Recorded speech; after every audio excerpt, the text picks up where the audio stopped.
आज हम BA part second राजनीति विज्ञान के सेकंड प्रश्न पत्र भारतीय राज व्यवस्था एवं स्नातकोत्तर राजनीति विज्ञान उत्तरार्ध के पाठ्यक्रम में से क्षेत्रवाद परिणाम एवं सुझाव विषय पर चर्चा करेंगे। आइए सबसे पहले हम यह समझते हैं कि क्षेत्रवाद क्या है। What is regionalism? स्थानीय निवासियों द्वारा संघ या राज्य की तुलना में किसी क्षेत्र विशेष या प्रांत से लगाव व उनकी प्रोन्नति के प्रयास क्षेत्रवाद की श्रेणी में आते हैं। क्षेत्रवाद का उद्देश्य है अपने संकीर्ण क्षेत्रीय स्वार्थों की पूर्ति। यह एक ऐसी प्रवृत्ति है जिसमें क्षेत्र विशेष के लोग आर्थिक, सामाजिक एवं राजनीतिक शक्तियों की अन्य से अधिक मांग करते हैं। कोई भी मनुष्य जब जन्म लेता है, जहाँ पर वह अपना जीवन व्यतीत करता है, स्वाभाविक ही है कि उस स्थान से उसका लगाव विशेष हो जाता है। लेकिन जब यह भावना संकीर्ण रूप धारण कर लेती है तो क्षेत्रवाद की समस्या पैदा होती है। आइए हम जानते हैं कि क्षेत्रवाद की संकीर्ण आकांक्षा के राष्ट्र को दुष्परिणाम कैसे कैसे झेलने पड़ते हैं। देश की अखंडता को चुनौती। क्षेत्रीय आकांक्षाओं के बलवती होने की प्रक्रिया में राष्ट्र की एकता व अखंडता को गौण कर दिया जाता है। यहाँ तक कि उग्र स्वरूप में तो कई बार पृथकतावाद का भाव भी पनपने लगता है, जो राष्ट्रीय अस्मिता को चुनौती दे डालता है। क्षेत्र विशेष का संघ सरकार व उसकी नीतियों से भरोसा उठ जाता है। हमारी राष्ट्रीय राजनीति में पिछले 7 दशकों का अनुभव इस संबंध में कतई अच्छा नहीं रहा है। नए राज्यों की मांग। क्षेत्रीय राजनीति एवं राजनीतिक दलों का प्राबल्य। भूमि पुत्र की अवधारणा। स्वयंभू नेताओं का उदय। राष्ट्रीय कानूनों व आदेशों को चुनौती। अराजकता की स्थिति का पनपना। अंतर्राष्ट्रीय राजनीति में देश की साख खराब होना। आंतरिक क्षेत्रीय समस्याओं का हमारी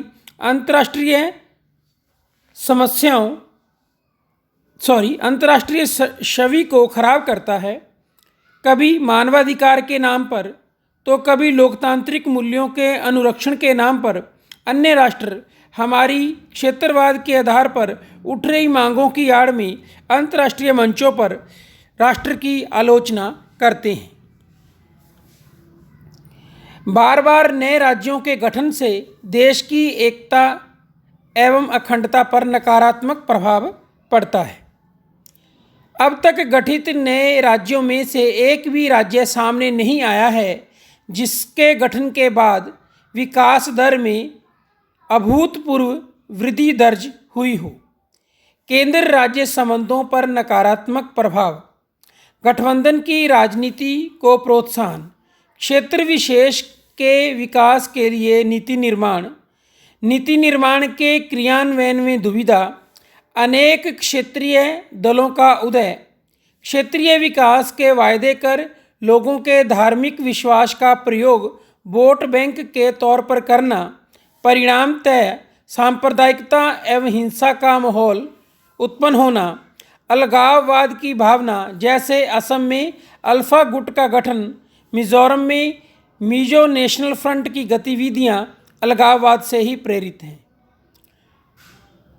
क्षेत्रवाद का एक सर्वाधिक बड़ा जो दुष्परिणाम है वह राष्ट्र में असहिष्णुता पैदा होना। उपरोक्त दुष्परिणामों के संबंध में क्षेत्रवाद की भावना पर रोक लगाना अति आवश्यक है। हिंसा समाज का नासूर है जिसके रिसाव को रोकने के लिए सभी पक्षों को मिलकर कोई रास्ता निकालना होगा। यह एक मानव निर्मित समस्या है, अतः इसका समाधान भी मानवीय होगा। आवश्यकता है तो एक ईमानदार प्रयास, व्यवहारिक सुझाव तथा सकारात्मक पहल की। क्षेत्रवाद की समस्या को समाप्त करने के कुछ सुझाव अग्रांकित हैं, जिनमें से नंबर 1 है विकास योजनाओं का समान क्रियान्वयन। नेक्स्ट है एकता के महत्व की स्थापना। अगला, गुमराह युवकों को सकारात्मक विकल्प सुझाना। नेक्स्ट है केंद्र राज्य संबंधों की पुनर्व्याख्या। नेक्स्ट, भाषा की समस्या का व्यवहारिक हल आवश्यक। नेक्स्ट, शिक्षा के माध्यम से राष्ट्रव्यापी दृष्टिकोण का विकास। क्षेत्रवाद के दुष्परिणामों के प्रति जन जागरूकता। राज्यों की समस्याओं को समझने के लिए नीति आयोग को और बेहतर तरीके से कार्य करने की आवश्यकता। आर्टिकल 263 में वर्णित अंतर्राज्यीय परिषद द्वारा दिए गए सुझावों पर राज्य सरकारों को ध्यान दिए जाने की आवश्यकता। क्षेत्रीय परिषदों के सुझावों पर त्वरित अमल। केंद्र सरकार द्वारा प्राकृतिक एवं खनिज संसाधनों का राज्यों की आवश्यकताओं के मद्देनज़र बंटवारा। केंद्र सरकार की वे सभी योजनाओं जो पिछड़े क्षेत्रों पर जैसे आर्थिक सामाजिक पर केंद्रित हैं का क्रियान्वयन एवं उनकी निगरानी सही ढंग से करना। इसी तरह से संतुलित राष्ट्रीय नीति निर्माण। केंद्र सरकार का यह दायित्व बनता है कि वह सभी क्षेत्रों के समान विकास हेतु नीति निर्माण के समय राजनीतिक भेदभाव किए बिना संतुलित व समदर्शी नीति निर्माण करे। छोटे व संसाधनों की दृष्टि से अपेक्षाकृत कमजोर क्षेत्रों राज्यों के विकास को भी समान प्राथमिकता दें तो धीरे धीरे वहाँ के निवासियों में विश्वास पैदा होता जाएगा व क्षेत्रवाद का उग्र स्वरूप शांत होगा।